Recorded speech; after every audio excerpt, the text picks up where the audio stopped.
Hold on to your hats, boys. Hello, good evening, and welcome to another episode of the Wednesday Week. A little bit old to you, but With that deep into Danny Roll, please don't clip that. Been truly horrific having this season away from home. I want goals. Anyone would think that we rehearse this, and I guarantee that we haven't. How poor do we have to be before it's happening? How much blood from this stone do we have to get? For Wednesday Week! Hello and welcome to episode 430 of the Wednesday Week. Apologies for the technical glitch. Right, before we start, just want to say we at the podcast would like to extend our deepest condolences to the friends and family of Mark Townsend, the West Brom fan that sadly passed away at Hillsborough on Saturday. It truly is a sad day when a fellow football fan doesn't return home from watching the sport they love. So, there you go.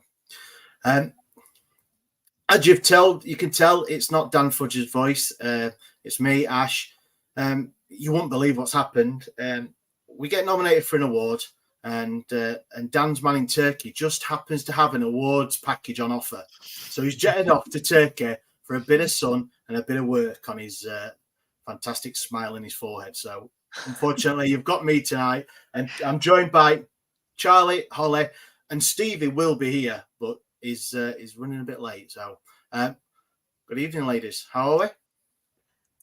I'm brilliant. Obviously, I've been mentioning for absolutely ages that I wanted this very pink shirt, and here I am. Finally got one, thanks to Tom Burton. Calling those Wednesday retro shirts. Big love. I've got the pink one now, so. Ash, obviously, you didn't get the memo on wearing the uniform today. Well, we should say that. Well, obviously, I mean, well, I could do this, you know. It is. I'll let you know. It is a medium, so I don't think I was even born medium. So I don't think I'll try and get that on. And no one wants to see all of Ash, especially not on a stream. So, Charlie, how are you? Yeah, not too bad. Just coming down from a crazy weekend. I was saying I had to sort of actually recap what happened in the match because my main takeaway from it was just quite a lot of screaming. And actually, we've got to discuss the finer points of the match now. So I've had to sort of process what I've seen. Yeah, you know that meme where it's like, I just love the drama of it all. That's exactly it. I was just experiencing it viscerally like the whole time. You just actually remember it. Taking it all in. Yeah. Take it all in. So, yeah, we welcome West Brom. He's here. Look, Steve is here. We welcome West Brom to S6 on Saturday. Obviously, the top of the table leaders, they were coming to Sheffield where we were unjustly, I don't know what the word is. Only had 1 point out of the last two games, which we all know. We spoke about it for a while about the refereeing decisions. So, Holly, I'll start with how are you feeling? I mean, we put the predictions out, don't we? I put the predictions out. We all have a go. We're all great at it. Obviously, I will say, I predicted that we would lose. I actually brought my prediction down to a reasonable 2-1 from what it originally was because they were top of the league. They've kept loads of clean sheets. They were unbeaten in the league as well. And do you know what the worst part about it was? I actually read the predictions out and I went, hey, Charlie's predicted a win. What an idiot.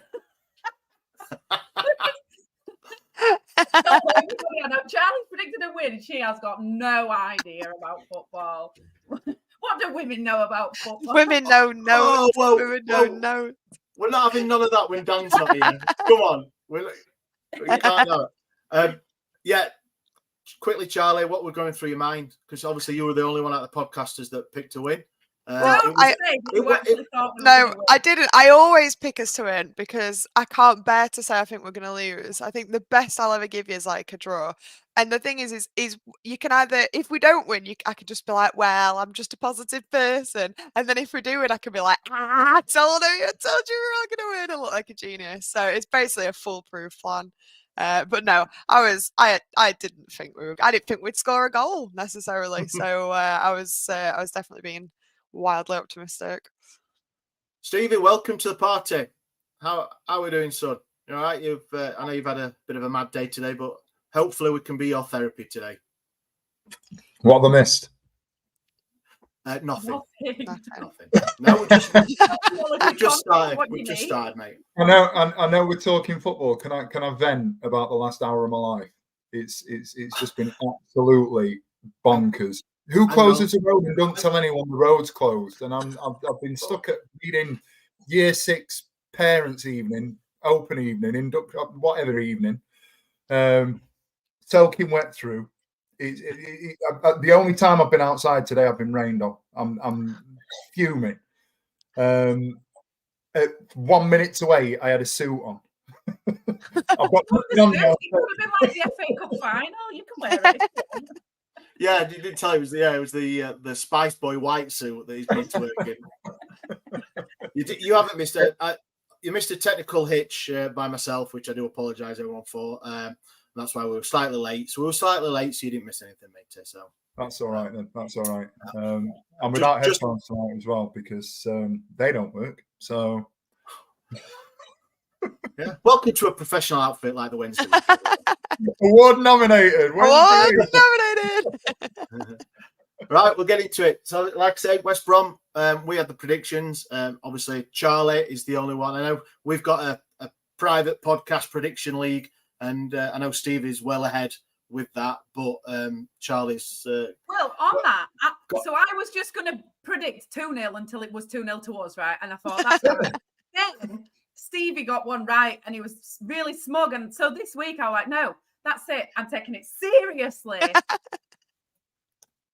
I've got 2 right. I'm looking at the standings. Do you want to know the standings? No. Yeah. No. Bringing up the rear, we've got Dan and John with 4 points. Charlie, you've got 6. Ooh. Simon's done well. He's missed a week. Simon, Holly, and Ash have got 8, Ooh. and then just sneaking in front with 18. One day there'll be a competition that me and Ash are good at. We're going to smoke you lot. We don't know what it is yet. It doesn't involve score predictions, I'll tell you that. I am 43 years old. I have not won anything or come anywhere near first round in the LMS every time, and with buy-ins first round after the buy. So, yeah, do not trust on my betting or anything. It's atrocious. Right, let's get look at this. Look at this fancy graphic. Everyone on the listening obviously can't see this, but we've got a lovely fancy graphic for the starting lineup. So Beadle, Valerie, Palmer, Inekwe, Famewo is your defence. Johnson, Charles, Bannan, Kabatsky, Windass, and Ugbo. With Charles Valentin, Oktegbeyo, Lowe, Ingleson, Gassama, Masaba, J. Lowe, and Smith on the bench. Stevie, I'll start with you. I know we had to. There was an enforced change, obviously with Deshaun Bernard's unlucky red card. Happy with the makeshift back, shall we say? Pre-game, obviously. This is initial reactions. Yeah, I think based on results, performance, I think I said it a couple of weeks ago as well.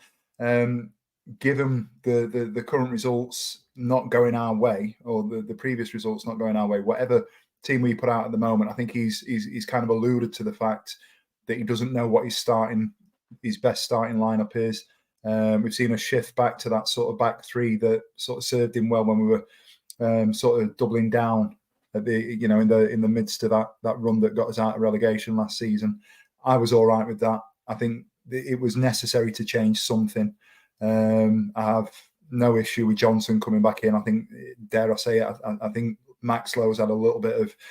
He's been quite maligned by certain sections of the fan base, and I understand why. Steve, just on that, do you think that's because of who he played for, regardless of obviously he's coming into a new team, new manager, new way of playing, new teammates? Do you think he's just been unharshly targeted because of? I think, yeah. I think that's there will be an element of that. I'm not sure how far that goes with the majority of the fan base. For me personally, I think the thing that's done him, in my opinion, for me, the thing that has made me go, ooh, was the Leeds goal. Dan James just left him for dead. I know Dan James is the fastest player in the league, but it was night and day. And then there was the other one. Was it the QPR game when he's conceded the free kick that has resulted in them getting the equaliser late on? So he's not necessarily covered himself in glory, shall we say. And I think the fact that Marv's done so well for us over the last 3-4 years, he's naturally going to curry favour. You've got that sort of heroes. You're pulling for Marv, aren't you, to an extent, because he's had the Chisco sort of situation. He was with us down in League One. His missus is quite vocal on Twitter and stirs up little bits here and there, and he's Holly's favourite. So, for those reasons, there are certain elements of having Johnson in there. I think in a back three with a wing back, it's the formation that best serves Marvin Johnson, and it gives us that little bit of balance. And obviously, we'll get on to talking about the first goal. I'm a massive proponent for Palmer. You know that him coming in was spot on for me. I had no issue with that.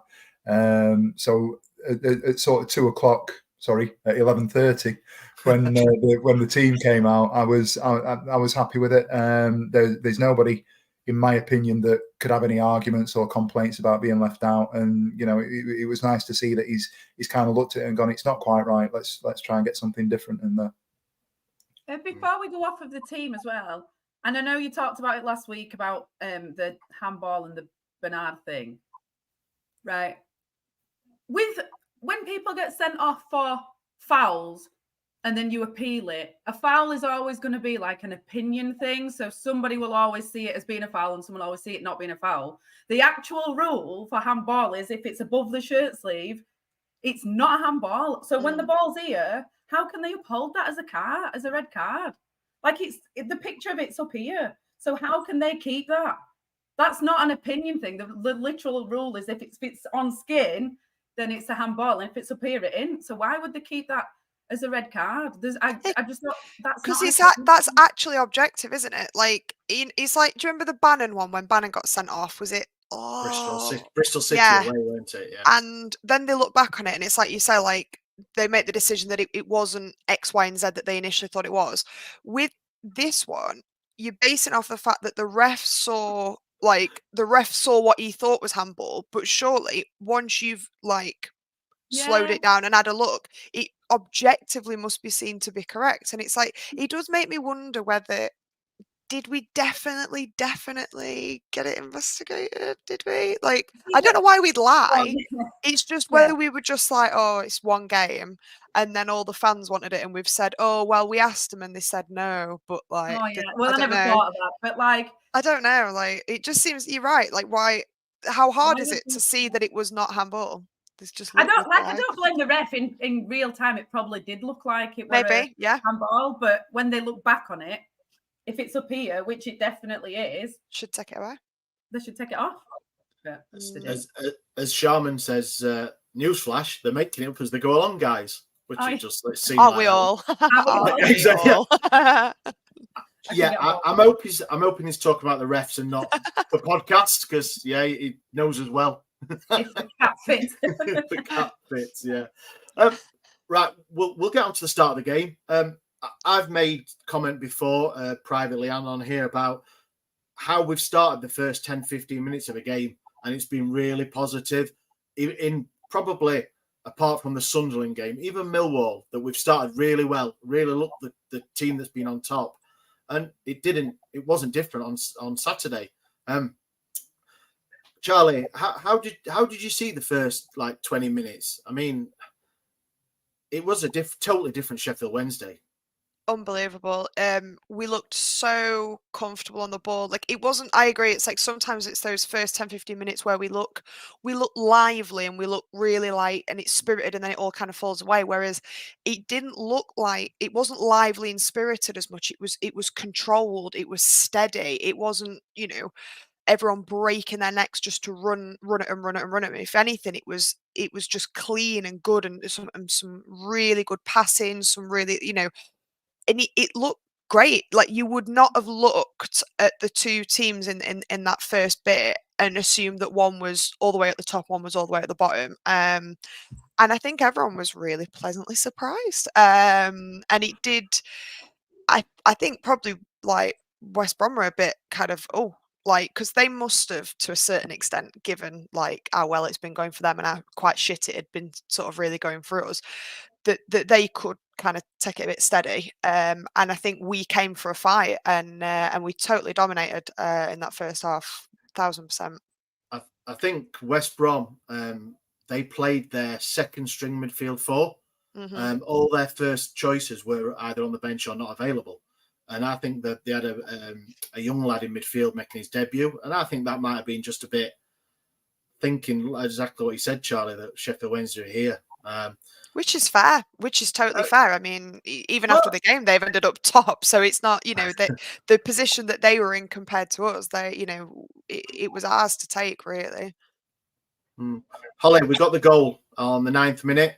Wait, don't brush over the fact that Barry Bannan did an overhead kick. Is that what was it? For today. Was that before the goal? All right. Well, he was proper on it then after his couple of games that he scored. Yeah, I did see that. I did go over. But yes, so he did the overhead kick, which was right in front of us, which we loved. That was one of them where we were already on his feet as his leg were in air. So yeah. But the goal came from passing it out from the back. I bet Danny will go in. See? 6 or 7 passes from Beadle to the top. And it just didn't really look like us. It was fantastic. I loved it. And obviously the main man, Marv. Loved it. Was it Marv's goal or was it an own goal, Stevie, for you? Marv's goal. Yeah, it's gone down as an own goal. But is it really? I've not seen that. Yeah, it's gone down as own goal. But where I sit, and obviously the ladies had a better view, but it looked on target, and the deflection just took it away from the keeper a little bit, but it was on target, so I think that counts, doesn't it? For me, he was going to sneak in. Yeah. Anything that's on target is, if it's deflected but it was on target, it's the person's goal, isn't it? As far as I'm concerned, I think that, I don't know if that's the written rule, but I think it's not far off. Yeah, I just thought it was really slick. Everything. I'm not a massive, I'm not Liam Palmer levels when it comes to Marvin Johnson, but I've got a total respect for the player that he is and what he offers the team. And I think, as I said earlier on, I think he can be an easy target for certain people at times. I think he just, everything that he does just looks really smooth, right down to his running technique, the way that he plays the ball. There was one later on. I think there was a ball broke from a set piece from a corner, and he's ended up drilling one, and it didn't go in, obviously. But I turned to my mate who I sit with and literally said, in that situation, there's not one person where if the ball's dropping 20 yards out, I'd want it to drop to Marvin Johnson over anybody else, because he's got that in his locker. He's more consistent than when it comes to those sort of areas and those sort of numbers than anybody else in the team. I just think, for me, we talked about Lowe being in that position. I think he's come in, and I'd like to think now, based on that performance, we might settle on this formation now, and I think that's him. It's him at left wing back. So. Yeah, I think they had Tom Fellows, who's quite a highly rated young winger as well. And I think the combination of Johnson and Famewo, which I'll get onto him, I am getting into being a massive Famewo fan. Absolutely, I am. We need to revise that song, don't we? Yeah. Yeah, definitely. Yeah, we'll get it on. Get on to Gaz. Get on to Gaz. And he was very, very good. That Fellows was really good. And in the first half, there was a couple of times where we maybe got past Johnson, and like you say, Famewo covered. We'll probably come on to it later on for various reasons, but later on, as the game got on, Johnson was getting the better of him, and he did some defending right in front of where we were, and there were only one person getting to that ball, and Johnson were probably at the absolute maximum to get to that ball, but he sort of got the measure of him. Probably halfway into the first half, Johnson had got the measure of that Fellows, and he was very, very good. yeah, I thought he did really well. Yeah, it was. I think. I don't think. I don't know, but I don't think Famewa would have been the first choice at the start of the season. I think Well, he he's. wasn't, was he? Well, yeah, for whatever reason, when it's probably his great form that I think, especially over the last 3 games, that I've been really impressed with him. And I think that left centre back sort of berth is, if Danny's going to keep with that, is his. I think based on that back three, we can, and I mean this with the greatest respect to Famewa, he's not. And I think it's Holly is the one that will sort of allude to the fact that he's not the quickest, and he runs with his head down, and he toils a little bit when he's chasing back. I think the 3 at the back offers him a little bit more. I don't think he's going to get much time as a centre half in a 4, and he's not the answer at left back. But I think if we're going to play 3 at the back as a left side, he's the one that offers the most balance, doesn't he? We've got that insurance of a Ihekwe or a Bernard in there, and that as you said earlier on, him and Johnson dealing with fellows was who, by the way, we did the hello from the other side last week. Apparently Southampton bid 20 million for him, and they've turned that down. So that's the sort of level of player that we've dealt with on Saturday.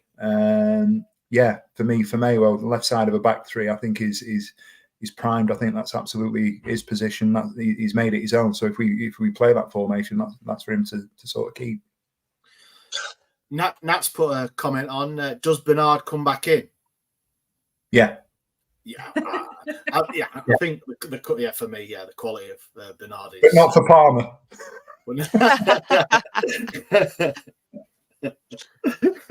So we got the start, 9th minute, the start that we really did deserve and what we've wanted for, especially like we said, mentioned a top of the table team. We had a lot of possession, a lot more than I thought we were going to do, and then Famewa just thought, I know, I think I'll play it out from the back. We'll never have a plan B. We'll never play hoofball, and then within 3 seconds, it's in back of the goal. Go on, Char. Go on, Holly, go on. Don't simplify it like it was hoofball. There was some dreamy eye-to-eye contact between him and Windass. I was going to come to that. It wasn't a hit and hope. They give each other the eyes, and then the magic happened. If anyone's seen, I think Danny's post-match did say he had a word with both players. He had a I think it was 10-15 minute chat with every player in the morning, and then Famewa on his post-match said the same as well, that it was his and Josh's day. They knew it, and then Josh Windass has said it's all in the eyes. So yeah, it was a hoofball, wasn't it, Charlie?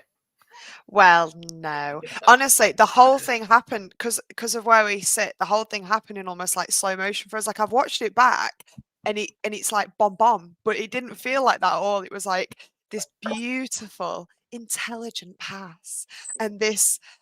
To me, what happened was Windass saw the ball in the air, and then loads of like numbers ran across his eyes, and he like worked out like the geometry of like the little thing, and it was just like the way it happened was just so like it was crazy. The split second that he had to kind of receive the ball, head it so cleanly over, knowing it was going to go in, it was like we were saying it was a bit like the Blackburn goal, you know, where it was like his ability to kind of like.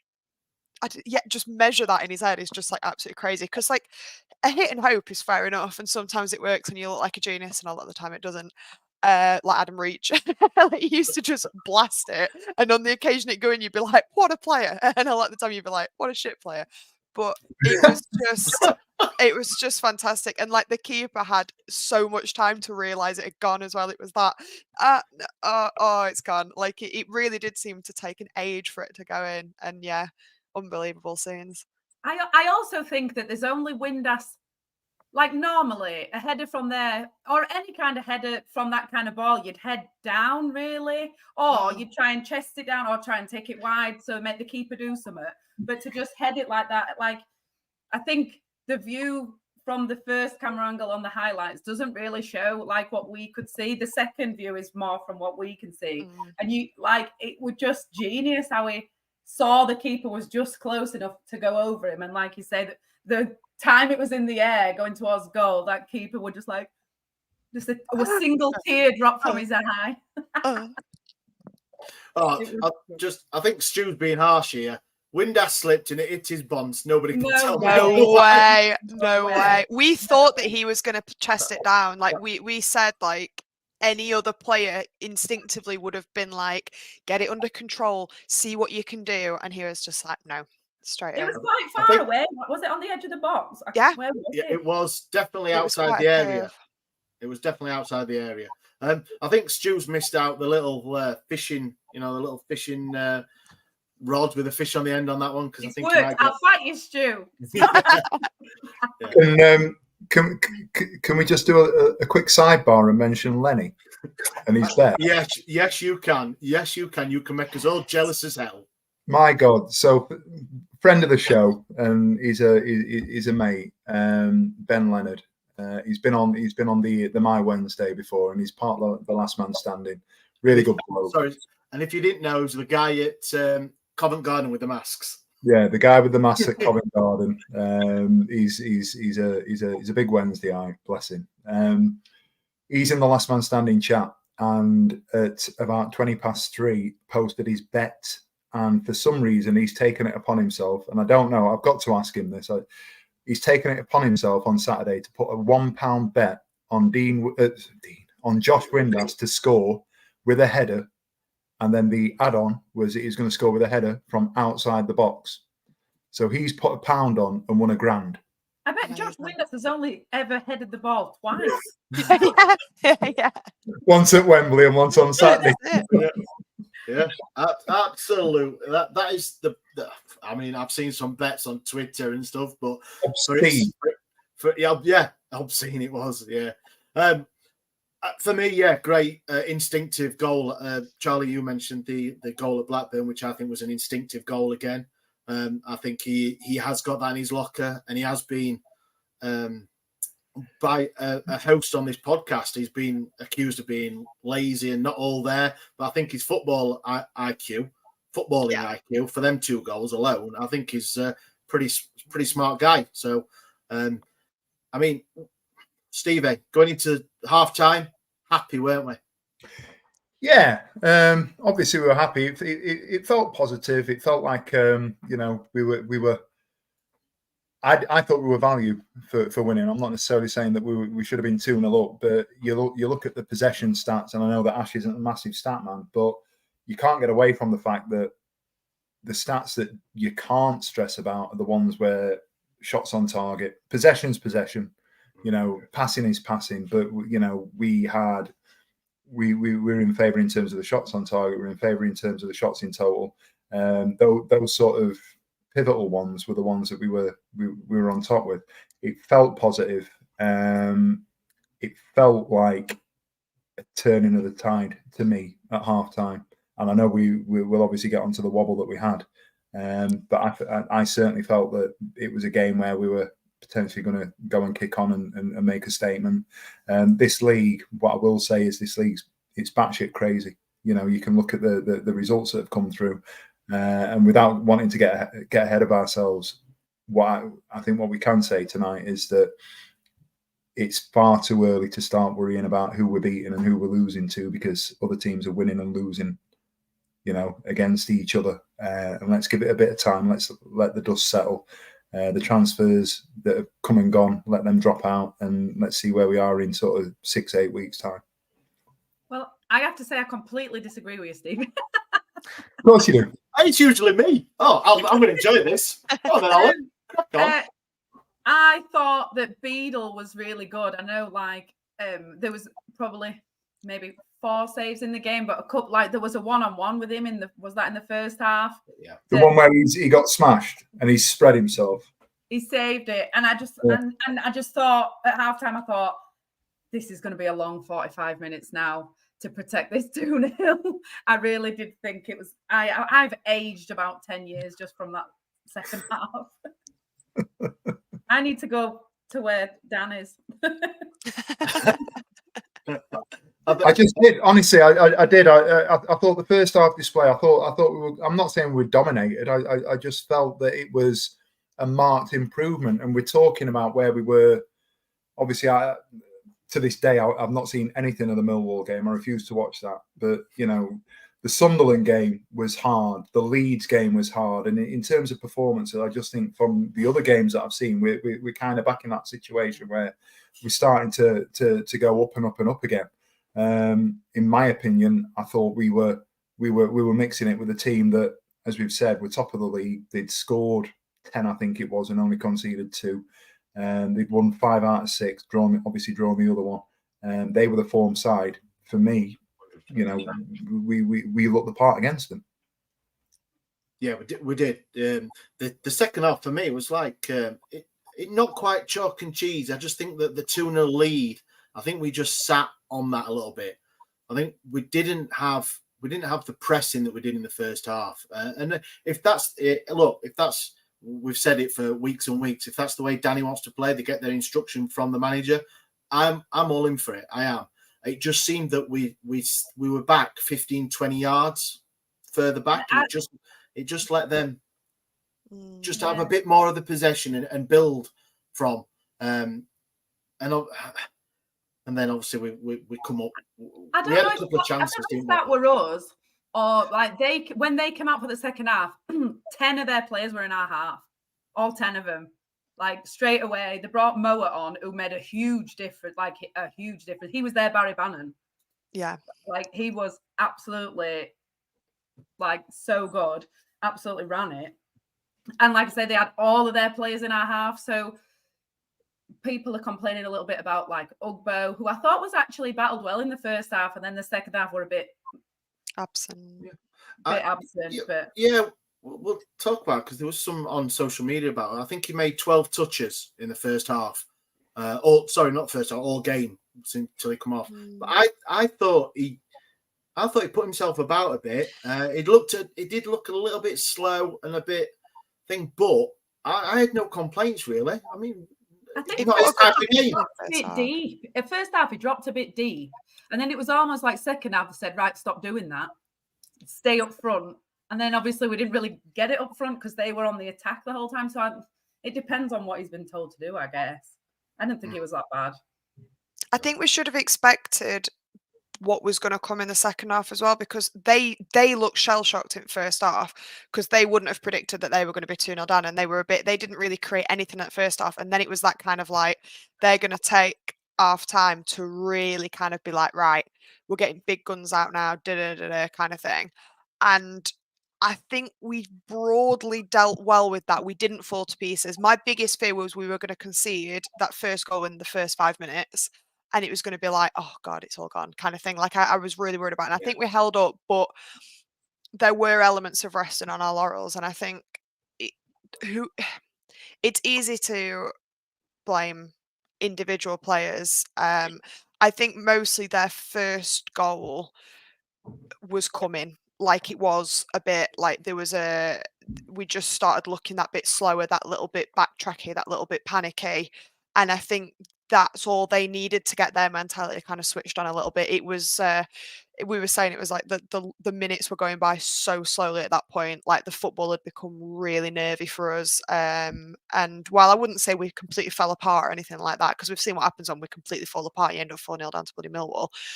I would say that it started to look more like in one team's favour than the other, and that were a bit airy. I didn't like that. I think it was obviously the substitution was made after 61 minutes.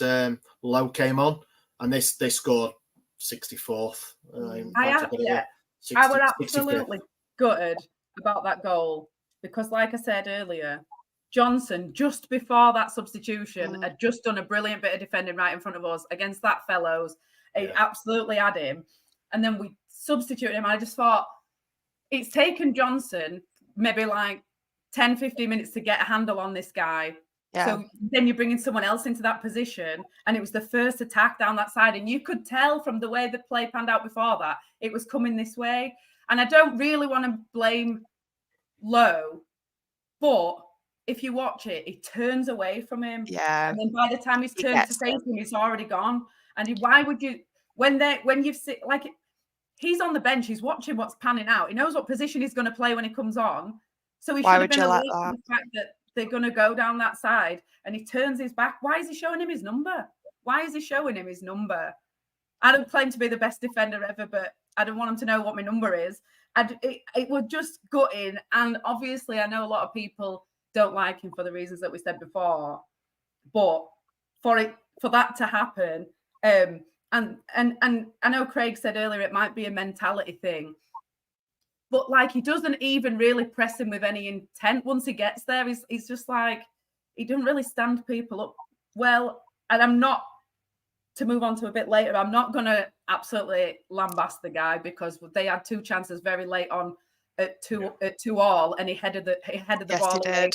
So, but for that particular incident, it were a bit of unlucky and a bit of his fault, I think. He's not a bruiser, is he? Like, I think Marv's quite physical, and I think there was a nice bit before he went off, actually. I think it probably even the bit you're talking about, where he pretty much barged the guy, like he was so on him, even to the point where once the ball had gone out, he just kind of like patted the guy on the shoulder as though to be like, you know, like it had almost got to that point where it was a bit, whereas I feel like Lowe doesn't perhaps have that same kind of aggression to him. Maybe aggression's a bit strong, but like, Nasty streak. well, I think sometimes you want someone to be like, no, like a big walking no, you know, where it's like, you are not getting past me. And it's not about being the biggest guy or anything like that, but it's like using their physicality. I feel like Marv, like the way he uses his shoulders, like he kept him out, he kept him away. Whereas like, I don't know, Lowe just had that. His body language is just totally different. Like, he's nippy, like he was fairly involved, but he was getting a bit bullied off the ball, and I think that does make you very nervy, particularly down that side. It was. Well, put it this way: the Famewo yellow card definitely was a yellow card, and that we're in the exact same place. It just went bang, get in the stand.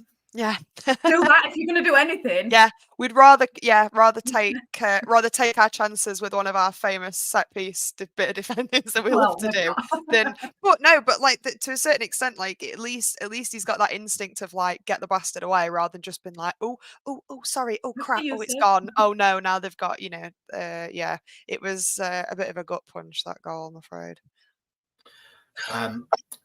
Chef Cam's been on fullback's primary job, stop the cross. There you go. I actually shouted that. I said, don't let him put it in. And then he just went, whoop. Oh.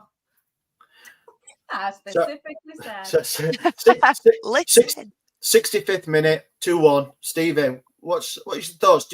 Did you have that dread? Did you have that, what is it called? The Wednesday way? Is it the thing? Because we'll get onto it after about what Danny's comments in the post-match. But did you see that the second goal was going to come straight? This is straight after the first. So what's your initial thoughts on that?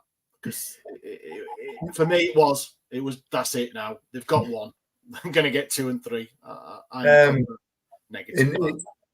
Initial thoughts were, Christ, we've gone 2-0 up and we've looked steady. My absolute initial thoughts were, we can afford to concede one. Let's just not concede another. We've done enough this afternoon to make sure that we take the 3 points. But the second goal went in. I'll be honest with you. When the second goal went in, I was twitching, and I fully anticipated the collapse that we've seen so many times. We saw last week. I'm glad that didn't happen. As I've said before, I think we were value for the win at the end of the day. But because we've gone 4 or 5 games in the league without winning a game, you kind of go to that point, don't you, where you're sort of thinking the world's against us, it's conspiring against us not to get the outcome that we're worth, because that's happened over the last 2 games. So for me, a 2-1, hold on, but then they go and get another, don't they? Which was the ref's fault. It was the ref's I don't think it was a foul. I just think I just don't think it were a foul at all. And actually, I think Marv caught his edge of the box side volley a bit better than Mowatt's. It just bounced. It were a more loopy one, wasn't it? So it went over the little bit. Should Beadle done better? I think it's a really hard one to say of that. How many of them have loads because we miss loads of chances, but how many of them have we seen where it goes or it goes over or it gets saved? It's gone by the time he gets there. It's gone. Like, he might have been able to pull off a worldly save to get it, but I really do think like the power and the angle of it and the way that it bounced, like, I think it was in. And like, I'm not even really cross about that goal. Like, the nature of conceding that one was we'd actually knocked it back before he'd done that. What was frustrating is I really don't feel that they deserve the free kick that led to the throw in that led to that goal. Like, I do. That's the frustration all the time. If we have our pants down, our pants are down. But when the ref's pulling them down, that's very different. And it really pisses me off because I do not think in that moment that they deserved that chance to get it. And it was a foul throw as well. Oh my God, he was practically in front of us at that point. He was practically at the flipping post by the time he'd walked on. But of course, nothing like that ever goes for us. No one ever sees that. If that had been us, it'd have been a red. Like, there's no way. It's very, very frustrating. You could feel it when the second goal went in, especially around me in the cop. I sit a bit further back than you ladies, but you could feel it. You know, it was here we go again, Tab. Even though it was the 84th minute they scored, but then Max Lowe redeems himself with what can only be described as a great through ball to Bannan, who crossed it first time, and then Anthony Musaba gets his first of the season. If you look at where Bannan is when Lowe has the ball to where the ball goes and where Bannan runs onto, his movement is absolutely immaculate. Sorry, Steve, I put it in there, but his movement is absolutely immaculate. No, just a quick. We sort of disagreed. I think me and Ash disagreed on the second goal. I don't think he could have done much more than that. It was a miss hit. He smashed it into the ground. It's just looped up. None of us are goalkeepers, although Ash is quite tasty. I think the little bits that I've seen him playing in goal, he's better than me. But from my point of view, I wouldn't allocate any blame with Beadle. It was, he's seeing that late potentially. There's a lot of traffic in front of him. Mowatt's mishit it. It weren't a free kick in the first place. It's debatably a foul throw. It was one of those where the world conspires against us for the second goal, and it was just it was a frustrating situation. But to go the phase of play for us to get the third with Lowe and Bannan, for me, glorious football, absolutely beautiful football, absolutely sexy, incredible, loved it. Ooh, sexy ball, sexy, incredible football involving Barry Bannan and Max Lowe. And Michael Smith as well. He laid it back off to him, didn't he? Yeah. Ball came in. Bannan picked it up. Great passage of play. But for what we've, I know Holly didn't really single him out, but did comment on Max Lowe that it's only right to give him props as well, isn't it? Which that's it. It was a great pass and first time, and Musaba was there. We can give Lowe the props. I said, and jokes aside, I think Bannon's quite unlucky not to be in and around a shout for man of the match on Saturday. I'll say that, and I know that might be controversial. But you lot put him down for him, so don't blame. I put Bannan. I said I put my weekly Palmer. I put which by everyone just gets laughed at because he was at fault for the first goal as well. So I didn't mention that earlier. I'm so hyped up. I couldn't even pick a single player. I just loved them all. Yeah. I've never doubted them. I always thought they were great. I think what I liked about Bannan on Saturday was, he's done the bits that are going to grab the headlines, but when we're out of possession, there was just something about him. He runs his blood to water. You can just see, and I'll say this, you can just see that he cares about Sheffield Wednesday. It hurts him when we concede. It upsets him. When we're not, when we're not at it, he's bothered. And it's not just a cliche. He's not doing it for the headlines or anything like that. Barry Bannan loves the club. He wants us to be as successful as we possibly can. And when when you see him running back into the right back position to challenge, or you see him putting in those last ditch challenges, he is going the extra yard that other players don't. And I'm not saying that they don't because they don't want to. I just think that he's got a little bit more within him that shows that he does it because he can, because he cares.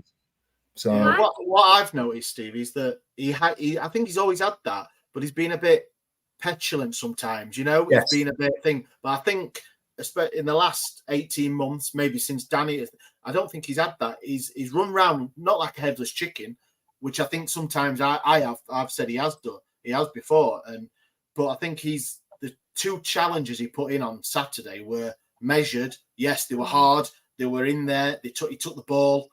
I think he got the man on one of them, but it wasn't a foul. He'd done it. Where before he's gone in, got a yellow card for a stupid, petulant tackle. A bit angry. That. But actually, it were a bit stupid. And I don't think we've seen that. And hopefully we don't. I think my friend came for the first time ever, came to Hillsborough. Not a massive football fan, but he brought his dad.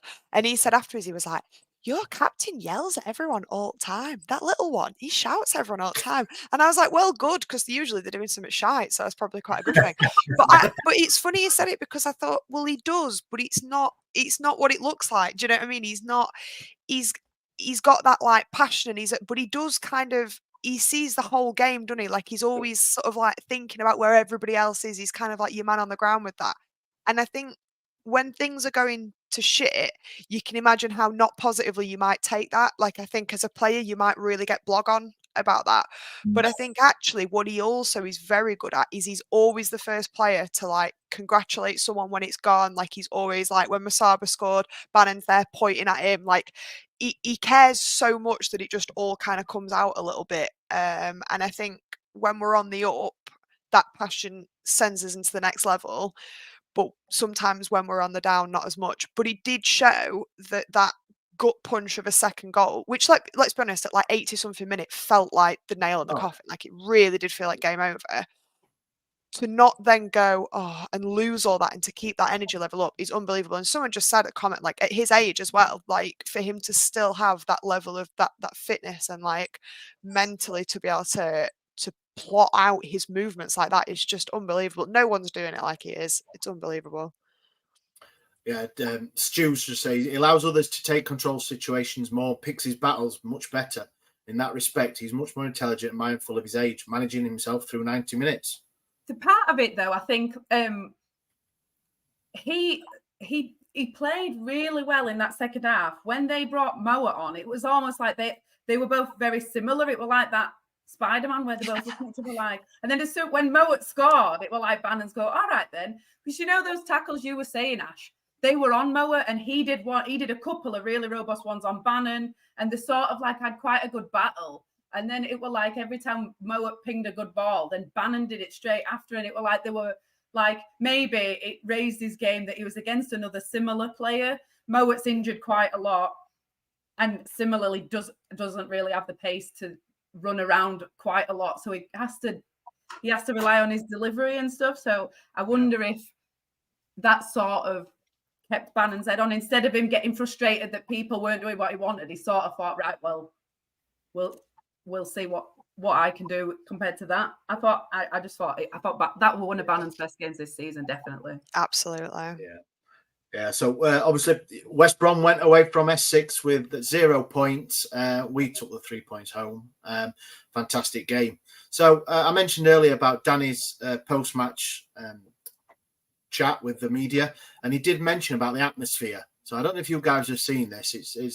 He mentioned about the atmosphere at 2-0 up. Was a bit flat, shall we say? He wasn't having a go at the fans. I'm sure it wasn't like that, but in the height of media and stuff, it's gone out there that people have made commentaries. So I just want to get your thoughts on it. For me, yeah, it's a hard one. Hillsborough, some nights and some games, it's been the best place on earth. But 2-0 up, I did feel that it was a bit flat. But what Holly, you're in the thick of it. Well, I think that's an example of where stats tell a different story. Yes, it was 2-0. So you think, they're 2-0 up against the top of the league. All of their players were in our half. Mm-hmm. I'm not going to lie. Part of that bad atmosphere were me going, oh my God, Yeah. we've got 45 minutes to hold on. So yes, it was me. It was me, Danny. I admit it. I'm not going to sit there singing when I think we're about to concede and lose the game. Everybody was tetchy. You could feel it. You could feel it, especially like Stevie says, when that first goal went in, everybody was gripping the chair for dear life, asking for some kind of divine intervention. So you were not going to keep singing at that point. Once we scored the winner, it was very, very, very loud. It was very loud at the front. But I can't. Danny's asking for something that I cannot provide, I'm afraid. I can't sit there and cheer him when I am petrified. Yeah.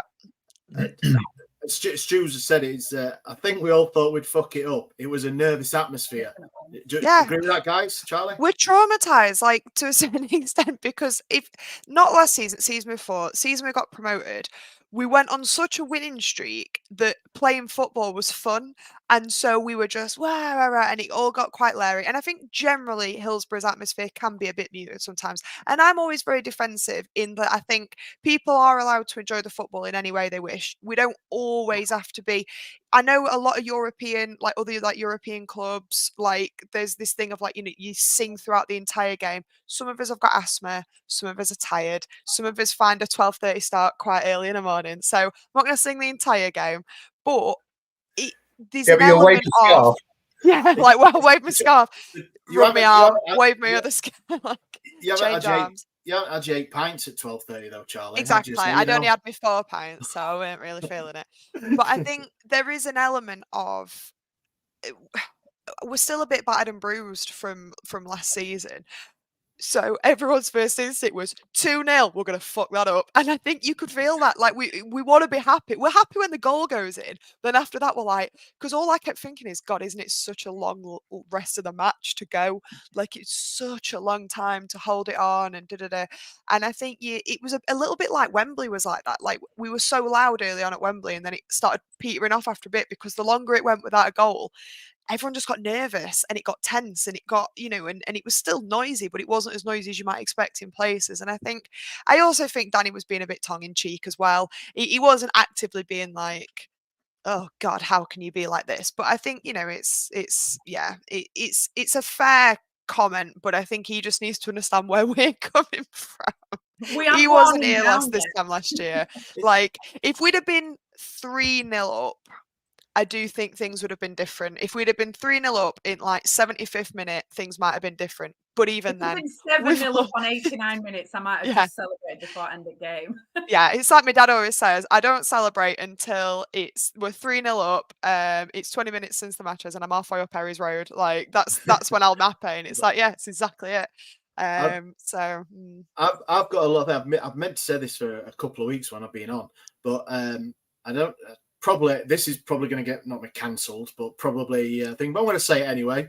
I can't get on board playing.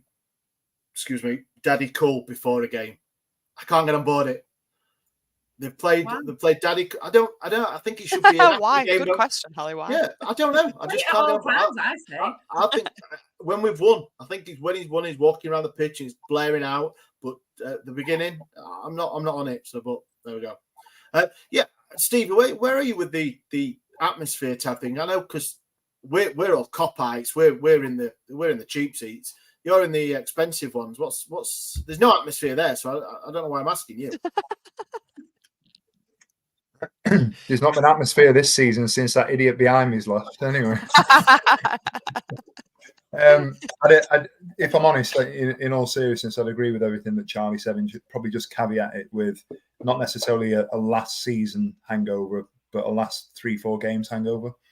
And I think we started the season with that win against Wayne Rooney's Plymouth, and everybody thought, based on the positivity around pre-season, that we were going to sort of kick on and we were going to beat Millwall and we were going to compete against Sunderland and we were going to compete against Leeds, and you know that hasn't happened. So it became a little bit of a thing where we've become quite nervous. If we got something out of the Millwall game, I'm not saying that we had to win every game. If we got something out of the Millwall game, and even though they're up there, probably the Sunderland game, if we'd have gone to Sunderland and got a draw, I think it's a different story. I think the atmosphere is different because our expectations are probably going to be a little bit higher. And we'd expect to be able to beat or compete with West Brom. And I think the fact that we've maybe not capitulated, but we've ended up dropping points in the circumstances that we've dropped them. It wasn't necessarily a lack of atmosphere, but almost a desperation to get the 3 points. And any way that we can get those 3 points on Saturday is a bonus. And if we can kick on now and go and be positive tomorrow, Wednesday night, forgive me, and then do the same again on Saturday against Coventry. If we get 4 or 6 points out of the next 2 games, the first game back at Hillsborough, you watch it, the place will be rocking again. There were a point in the game where they put a ball into box and I kicked my leg to defend it like you do. And I kicked Charlie and she said, thank God you did that because I was holding my breath. So I don't know how Danny wants to sing while she's not even breathing.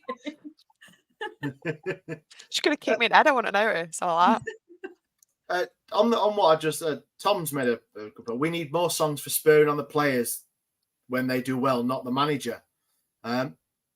Do we need new songs for players? Are we on board with that? It's Biggie. I like, Gaz we need Robinson. creative ones. Yeah, we need because we've not always got a lot to work with. We need people with really obvious names that go with really obvious songs because people put really wonderfully creative things on Twitter, but they're like really convoluted sometimes, like really complex in like to the tune of Beethoven's Fifth, and you're just like, oh God, no one's gonna sing that. Like, yeah, we need some players with really, really basic names.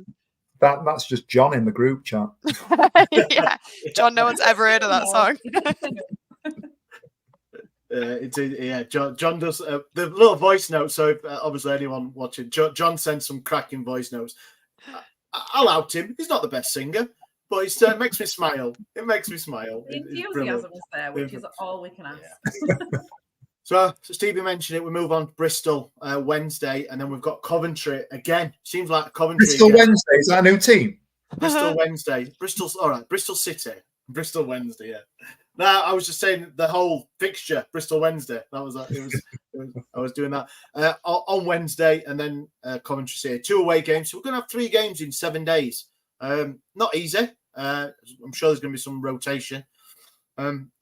Just quickly, I know it's thing. Charlie, how are you feeling about? Obviously, it's a long way to Bristol and then Coventry. Your thoughts on the 2 games coming up? I don't want to talk about Coventry. It's just I can't believe we're playing them again so soon. But yeah, on Wednesday, I think based on how we've just played against a team that losing to us has still ended up with them being top of the table, I think we can take a game to anybody. And I think if we've got our heads screwed on right, I think we're on for a win. It would be really nice to keep that positivity going.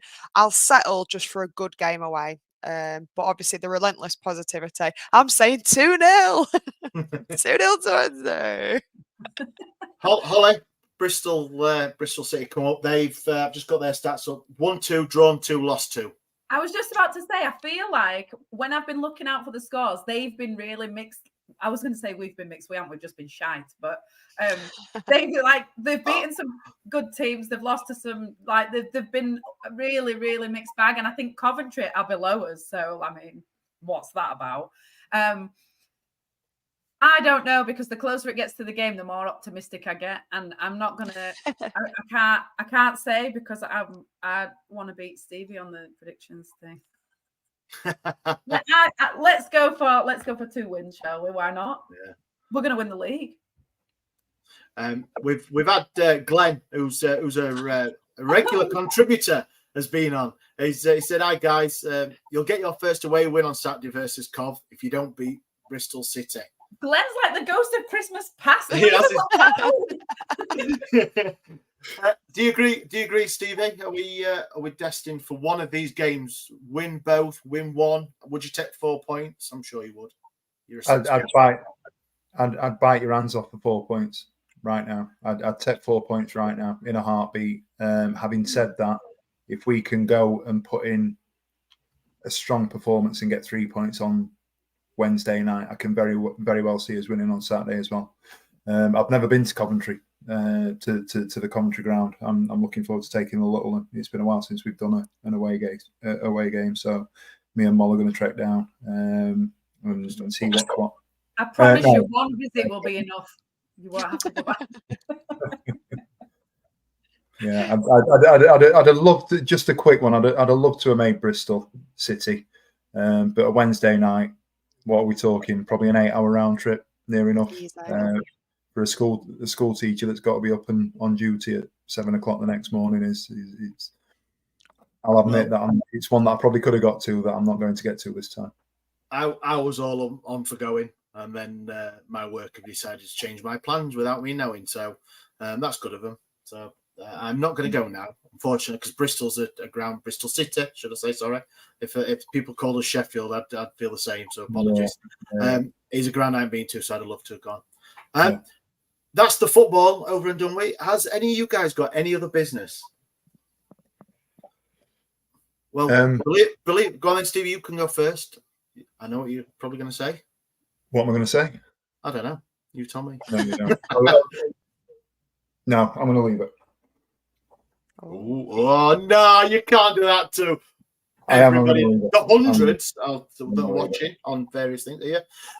So I have something. You may or may not have seen that earlier on this year we did an Easter egg drop, and for that we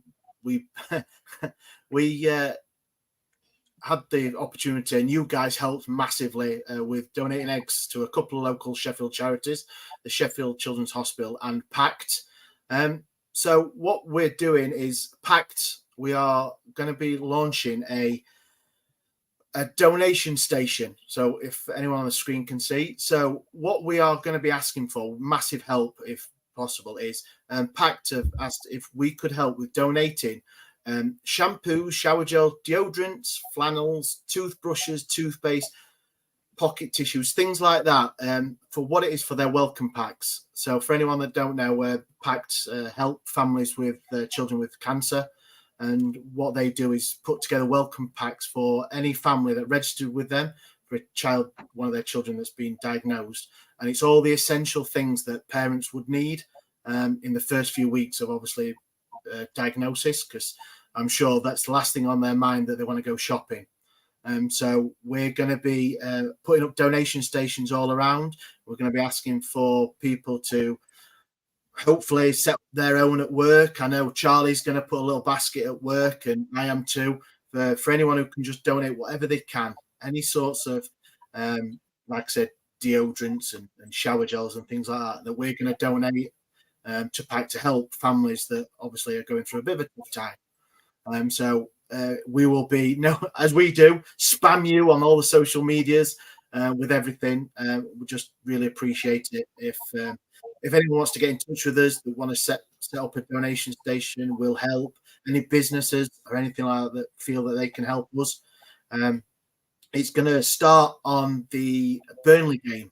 So the Sheffield Wednesday have kindly said we can set one up in the Megastore. So if you take I don't know, Lynx or a Dove or anything with you, and just drop off in the Megastore, there'll be somewhere there. So any help would be massively.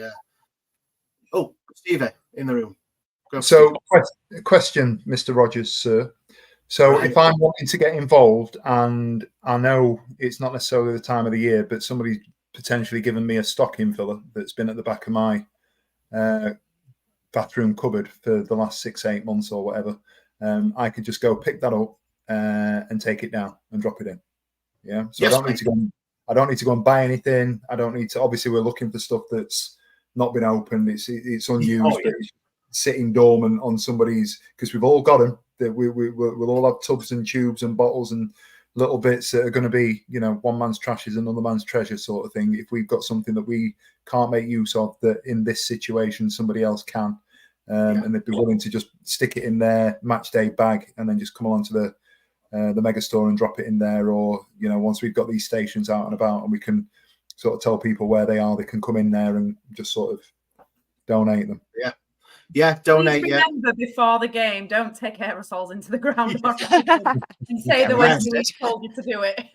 It'll be at the Megastore. I just thought it was an easier thing for it to do. I've got loads of shampoo that I no longer need anymore. Like I say, anyone wants to get in touch, DM us on any of our social medias and emails. and we can set up. And I more than happy to come and collect any donations you pick up. So don't feel like we you need have to to fill take Ash's house with toothpaste this time. It was Easter eggs before. Now we need floor to ceiling toothpaste and socks. That's the main aim.